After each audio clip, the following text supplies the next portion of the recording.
আমি ভেবে কুল পাই না, এত নৃশংসতা নিয়ে, এত বর্বরতা নিয়ে, এত ভয়াবহ জিঘাংসা নিয়ে কিভাবে তারা দাওয়াত এবং তাবলীগের মধ্যে একটা কাজ করে। ভাই 50,000 লোক, কত হাজার, ওখানে বিপরীত দিকে লোক ছিল 4-5 হাজার, তাও ঘুমন্ত। আচ্ছা বলেন 50,000 লোক ঢুকছে, আচ্ছা জোর করে ঢুকলা, লোকগুলোকে মারার দরকারটা ছিল কি তোমাদের? বলেন বলেন কোন দরকার ছিল? তারা তো এমনি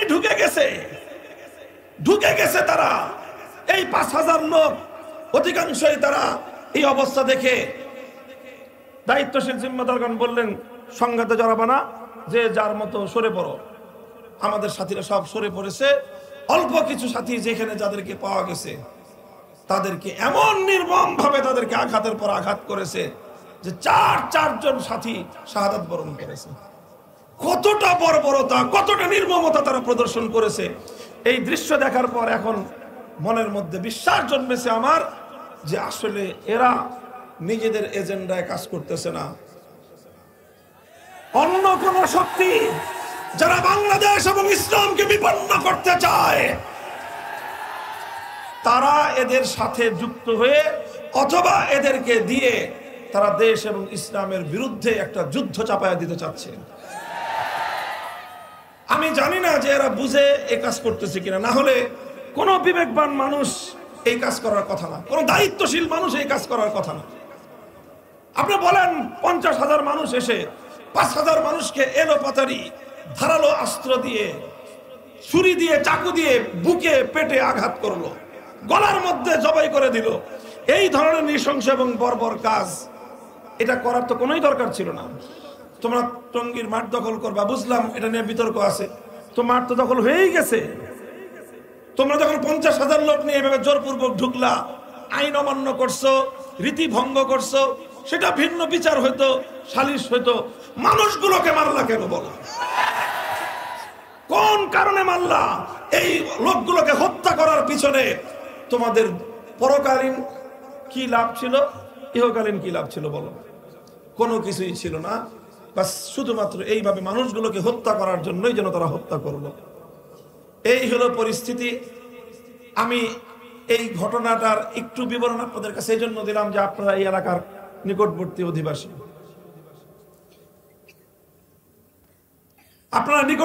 অধিবাসী, এই বিষয়গুলো আপনাদের হয়তো অনেকের মধ্যে কনফিউশন থেকে থাকতে পারে। তবে এখনো আমি ওই কথাই বলতেছি, ফাইম বাগাত ইহদাহুমা আলাল উখরা ফাকাতিলুল্লাতী তাবগী হাত্তা তাফিয়া ইলা আমরিল্লাহ। যদি এক পক্ষ বাড়াবাড়ি করে তাহলে তাদের বিরুদ্ধে সকলে মিলে ঐক্যবদ্ধ প্রতিরোধ গড়ে তোলো। সকলের বাধার মুখে ফাইন ফাত, সকলের বাধার মুখে যদি তারা আবার সঠিক পথে ফিরে আসতে চায় তাহলে তাদের জন্য দুয়ার খোলা আছে, তাদের জন্য দুয়ার খোলা আছে। শুধুমাত্র যারা হত্যাকাণ্ডের সঙ্গে জড়িত তাদের বিচার হতে হবে।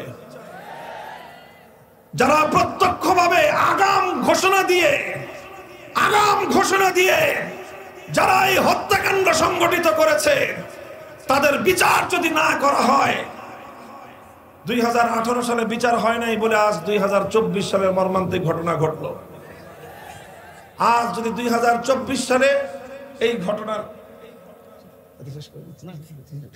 2024 সালের এই ঘটনার যদি কোনো বিহিত না হয় তাহলে এটা একটা ভয়াবহ পরিণাম দেশের উপর, জাতির উপর, মানুষের উপর চেপে আসতে পারে। এরপরেও বলছি, ফাইন ফাত ফাসলিহু বাইনাহুমা বিল আদল। যদি তারা আবার সঠিক পথে ফিরে আসার কোনো মনোভাব তাদের মধ্যে দেখি, আমি ব্যক্তিগতভাবে বলছি যে উদারভাবে আবারও তাদেরকে মূল স্রোতে দ্বীনি দাওয়াতের মেহনতের সাথে তাদেরকে সংযুক্ত করে নেওয়ার পিছনে এবং সেজন্য চেষ্টা করার ক্ষেত্রে আমাদের কোনো কার্পণ্য থাকবে না। পরিষ্কার এটা আমাদের কথা। কাজেই তারা যেই কাজটা করেছে, এই কাজের মাধ্যমে যেই ভয়াবহ এক জঘন্য অপরাধ তাদের দ্বারা সংগঠিত হয়েছে, এর দ্বারা সবচেয়ে বড় যেই মেসেজটা দিবালোকের ন্যায় পরিষ্কার হয়ে গেছে সেটা হলো এই, অন্তত বাংলাদেশের সাতপন্থীদের মধ্যে একজন বিবেকবান দায়িত্বশীল নাই। Not a single person. একজন ব্যক্তিও যদি থাকতো গতকালকের রাতের এই ঘটনা তারা ঘটাতে পারে না। গতকালকের এই ঘটনার কোনো যৌক্তিক বিশ্লেষণ নাই, দুনিয়ার দিক থেকেও নাই, আখিরাতের দিক থেকেও নাই, সাতপন্থী হিসাবেও নাই, ওলামাপন্থী হিসাবেও নাই। যেই ঘটনা তোমরা ঘটাইলা, এই ঘটনার কারণে আগে তো তোমরা জোর করার জন্য একটা দেন দরবার করার সুযোগ পাচ্ছিলা, ইজতেমা করার একটা দেন দরবার করার সুযোগ পাচ্ছিলা। গতকালকের এই ঘটনার পর জোর তো দূরের কথা, ইজতেমা তো দূরের কথা, এখন তোমাদের বিরুদ্ধে এই 4 হত্যা সহ আমাদের যে সকল নিরপরাধ ভাইদেরকে তোমরা নির্মমভাবে আহত করেছো, 2018 সালে আমার 5000 সন্তানদেরকে নির্মমভাবে তোমরা ক্ষতবিক্ষত করেছো, প্রতিটি ফোঁটা রক্তের জন্য জবাবদিহিতার কাঠগড়ায় তোমাদেরকে দাঁড়াতে হবে।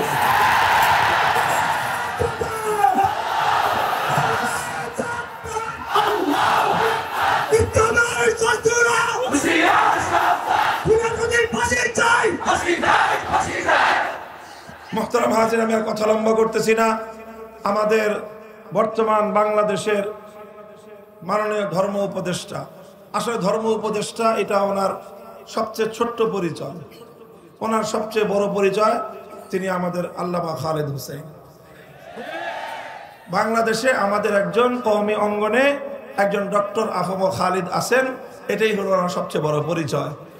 তিনি বাংলাদেশের একজন স্বনামখ্যাত মুহাদ্দিস, তিনি বাংলাদেশের একজন প্রথিতযশা লেখক এবং গবেষক। আমাদের আলেমদের মধ্যে মানে চলমান সময়ে যাদের ক্ষুরধার লিখনি একাধারে লিখে গিয়েছে বছরের পর বছর, তার মধ্যে হযরতের নাম একেবারে শীর্ষ কাতারে। আল্লাহ পাক রব্বুল আলামিন হযরতের হায়াতকে বরকতের সাথে দীর্ঘায়িত করেন এবং হযরতের বরকতকে আল্লাহ পাক রব্বুল আলামিন জাতির জন্য ব্যাপক করেন। আমি ওনার হযরতের কাছেও এই অনুরোধ রাখবো যে ঠিক এভাবেই আমরা কোনোভাবেই তাদের উপরে কোনো অন্যায় করতে চাই না, কিন্তু যেই লক্ষণটা প্রকাশ পেল, যে আমি এই কথাটা আবারও বলছি, দেখেন এটা একজন সাতপন্থী হিসাবে, একটা পন্থী হিসাবে কিভাবে তারা এই কাজটা করতে পারে। এইরকম একটা হত্যাযজ্ঞ বর্বরতা পরিচালনা করলে তাদের জন্য যে একটা বড় ধরনের সমস্যা হবে, এটা তো পাগলেও বুঝে। বলেন এটা পাগলে বুঝে না? কিন্তু একটা পাগলের মতো বিবেকটাও এই পুরা গ্রুপের আগাগোড়া কারণে।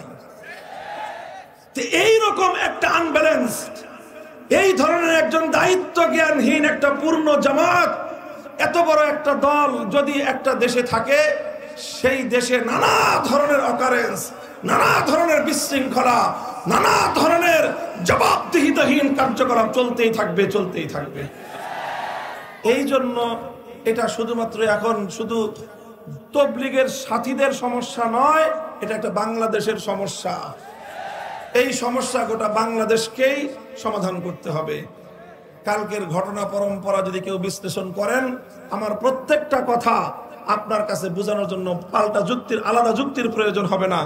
বৈষম্য বিরোধী ছাত্র আন্দোলনের নেতৃবৃন্দ সার্জিস আলম এবং হাসনাত আব্দুল্লাহদের সঙ্গে তারা যে আচরণ করেছে, তাদেরকে যেভাবে ব্ল্যাকমেইল করেছে, জিন্দা মানুষ তারা এখনো ঢাকার শহরে তাদের কথাকে বিকৃত করে, তাদের কথা দিয়ে পাবলিকরে ভুল টুল বুঝে তারা এই কাজ ঘটায় ফেলছে। অথচ তখনও সার্জিস আর হাসনাত আব্দুল্লাহ এরা কিন্তু সব জিন্দা, এরা দেখতেছে যে আমাদের কথাগুলোকে বিকৃত করে এই ধরনের কাজ এরা ঘটায় ফেললো। কাজে এই জন্য কোন সুস্থ মস্তিষ্ক সম্পন্ন লোক ওখানে আছে বলে আর এটার কোনোই অবকাশ নাই। কাজে এই লোকগুলোকে হয় এদের দায়িত্বশীল সকলকে এদেরকে কোনো একটা মানসিক হাসপাতালে ভর্তি করে দীর্ঘ মানসিক চিকিৎসা করে স্বাভাবিক অবস্থায় আসলে হয় আবার তারা কোথাও কোনো দায়িত্ব পালন করার সক্ষমতা অর্জন করতে পারে। আর না হয় এই ধরনের মানসিকভাবে বিকারগ্রস্ত লোকগুলো যারা এইরকম একটা বর্বরতা এইভাবে চালায় ফেলতে পারে, অথচ ইতিপূর্বে আরেকটা বর্বরতা চালিয়েছে, এরকম একটা তিক্ত অভিজ্ঞতা থাকার পরেও আবার গতকালকের ঘটনা বিনা উস্কানিতে একতরফাভাবে যেভাবে ঘটিয়েছে, এই ঘটনার পর এখন আর কোনোভাবেই তাদের উপর বিন্দু মাত্র আস্থা বাংলাদেশ রাখতে পারে না। বাংলাদেশ যদি এক্ষেত্রে ভুল করে ভবিষ্যতে অনেক বড় মাসুল দিতে হবে। আল্লাহ পাক রব্বুল আলামিন আমার দেশকে, আমার জাতিকে ইসলামকে এবং ইসলামের প্রতিটি খিদমাত এবং প্রতিটি শাখা প্রশাখাকে আল্লাহ পাক রব্বুল আলামিন দিন দিন শক্তিশালী করেন। হযরত মাওলানা ইলিয়াস রহমতুল্লাহ আলাইহি পরবর্তীত দাওয়াত এবং তাবলীগের মেহনত আরো দিন দিন উন্নতি এবং তারাক্কি করুন। পৃথিবীর সকল জায়গায় দাওয়াত এবং তাবলীগের মাধ্যমে ইসলামের সুমহান বাণী পৌঁছে যাক, সেই দোয়া করে আমি বক্তব্য শেষ করলাম। ওয়া আখিরু দাওয়ানা আলহামদুলিল্লাহি রাব্বিল আলামিন। আসসালামু আলাইকুম ওয়া রাহমাতুল্লাহ।